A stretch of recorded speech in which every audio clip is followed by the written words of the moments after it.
It's the 3rd of July, and I have stopped everything to clean the workshop and to address this question.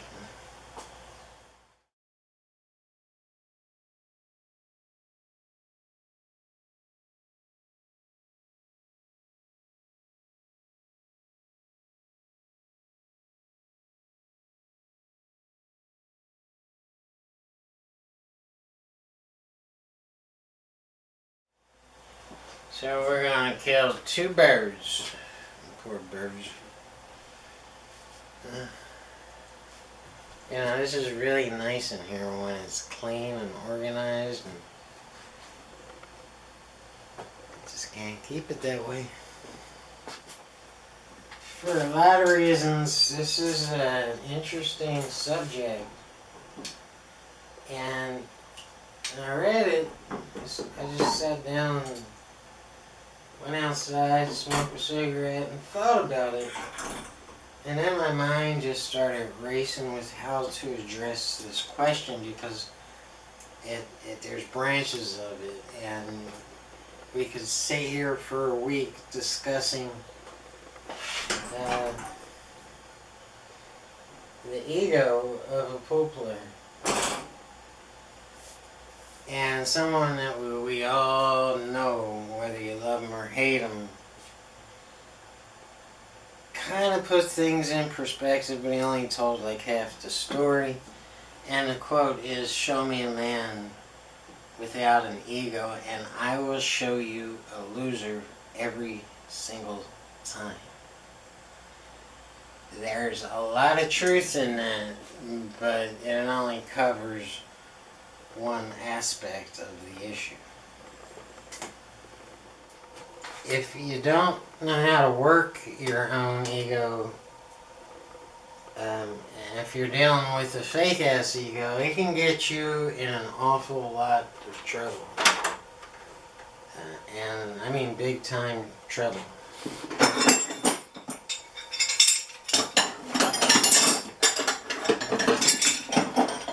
So the greatest pool hustlers of all time knew how to work people's egos and use their own ego to trap them in games and to get them in over their head. And it's not just pool hustlers, but ballers, golfers, poker players. This is what they work off. This is how they get action through their opponent's egos. And because of that, it's how they can justify what they're doing. Usually men with inflated egos or unjustified egos, fake egos, usually they're dicks.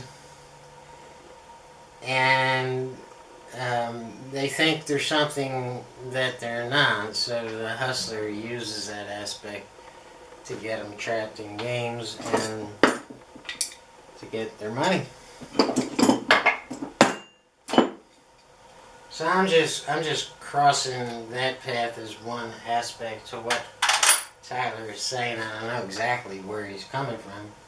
And there's no doubt in my mind that he's an advanced player, because you simply cannot get to the advanced level without having the guts to play opponents that are better than you.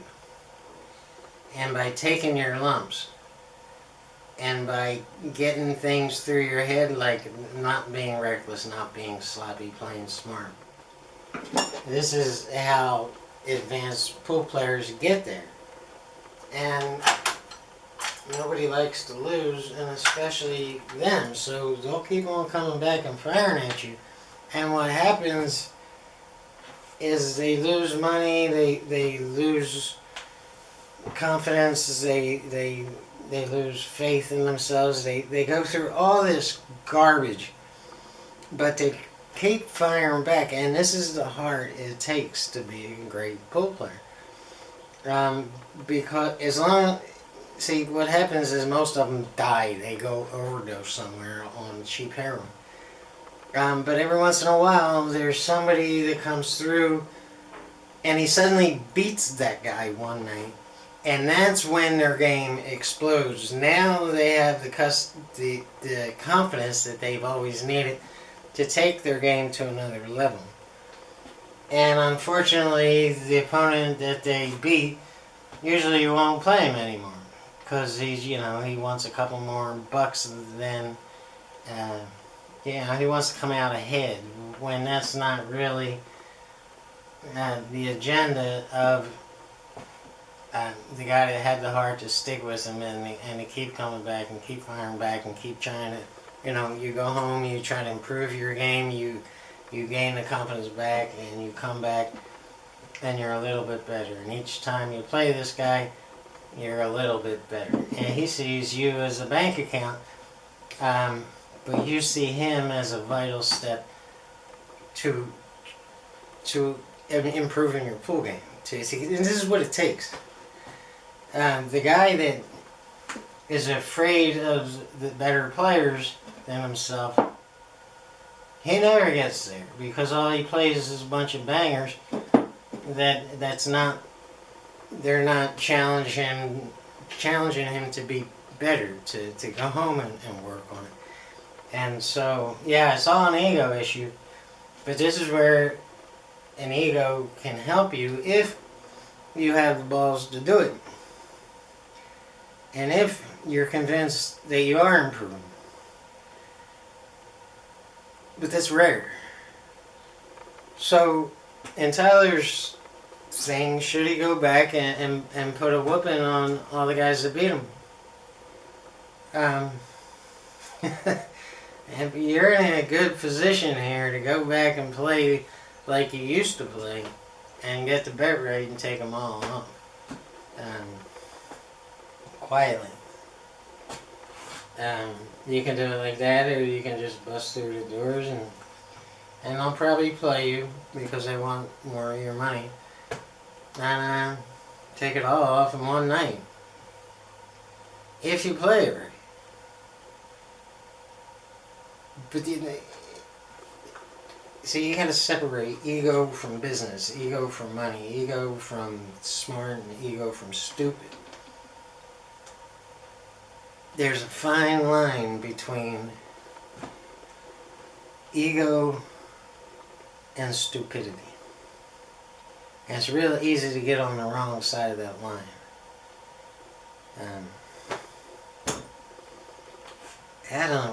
There's so much to say about this issue that I swear I could take a week of your time. I went through all that when I was younger. I don't feel like no. Not now that I'm older. I have I'm validated to what I deserve to be at. I'm not some pro, world beater on YouTube, kicking everybody's ass and getting all the money, but I'm validated to where I deserve to be validated, and that's what YouTube is giving me. It's one of the things.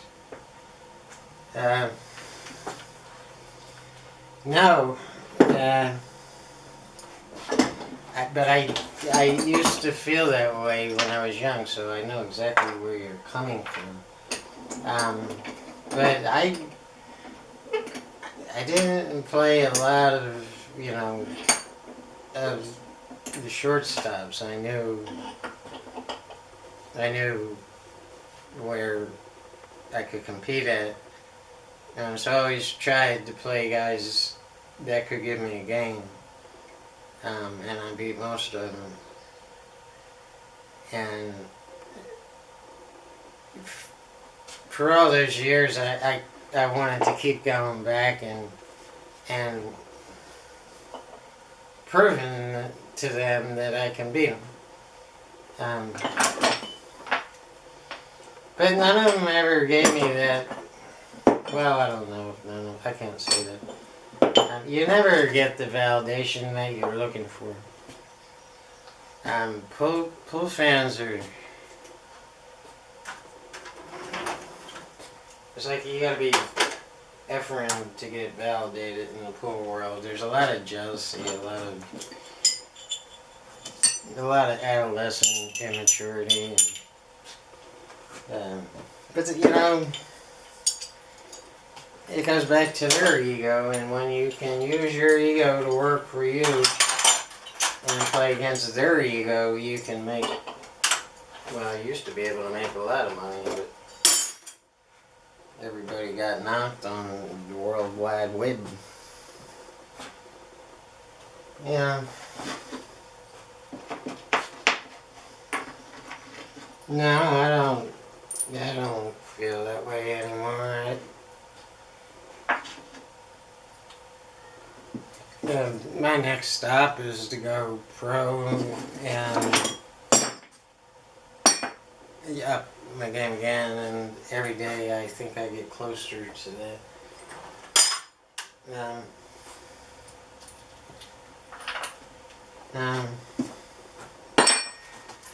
I don't spend any time at all looking back unless I have to for some reason. I'm all about looking forward. I mean, that's what I do. That's how I survive. It's how I run my businesses. It's how I run my pool games. It's how I do my videos. I'm all forward thinking and progressing. I even like looking at pictures, all family pictures and stuff. It depresses me every single time. I don't look back. I used to when I was a kid, but I stopped doing that at some point where I realized it wasn't getting me anywhere. So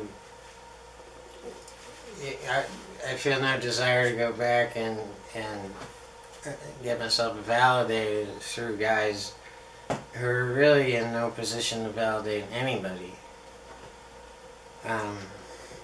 You know, when someone like Fedor Gorst comes up to you and gives you a great compliment after a match, that's validation. That's the real validation that I'm looking for. You know, if that not happening is not going to make me suicidal, or if Shane Van Boning tells me fuck off and beats me 11-0, that wouldn't hurt me like it used to either. I play on ego. Everybody does. I think males have a lot more of that than females because, I mean, we had to bag the buffalo, you know. But yeah, I'm not looking to be validated by those guys. And a lot of them aren't even there anymore. I've gone back and popped in on all the friends that I used to hang out with pretty much every damn night of the week. And that place is just filled with people I don't know. I never saw in my life. So that all changes, and you know, these guys, they took up golf or, you know, whatever. But they're gone, and the good part of that is that the whole new crew doesn't know me, but it's not like it used to be. The gambling's not like everywhere anymore. You can still get a lot of bar action for, you know, pretty cheap, $5 to $10 a game. But you gotta hunt it, and you gotta run people down, and you gotta be out there every night. I have no desire to do that. So if I'm reading the question right,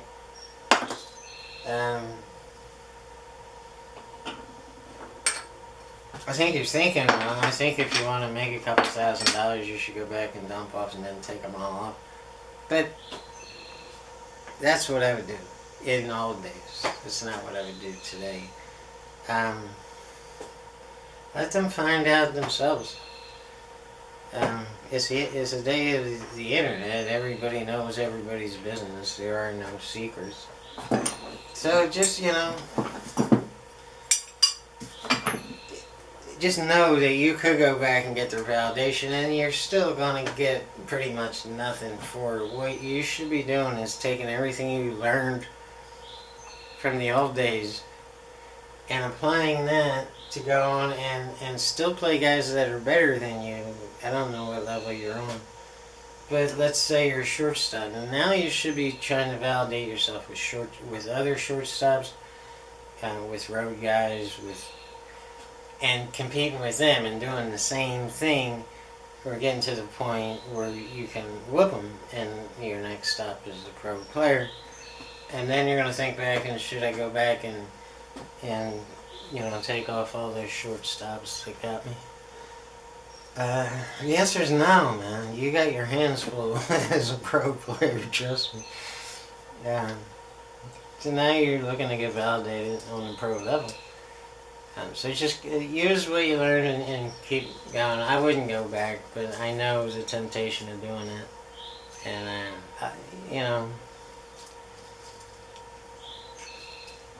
yeah, even on YouTube, if you started a YouTube channel looking for validation, it took me many, many years. I had more trolls at my channel than anyone I ever saw. They hated me, and they spent a lot of time trying to drag me down and trying to stop me.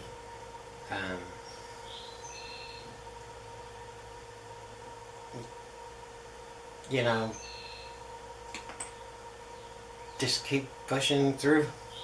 Keep advancing. Keep rising up. Don't look back. Look forward. Good luck.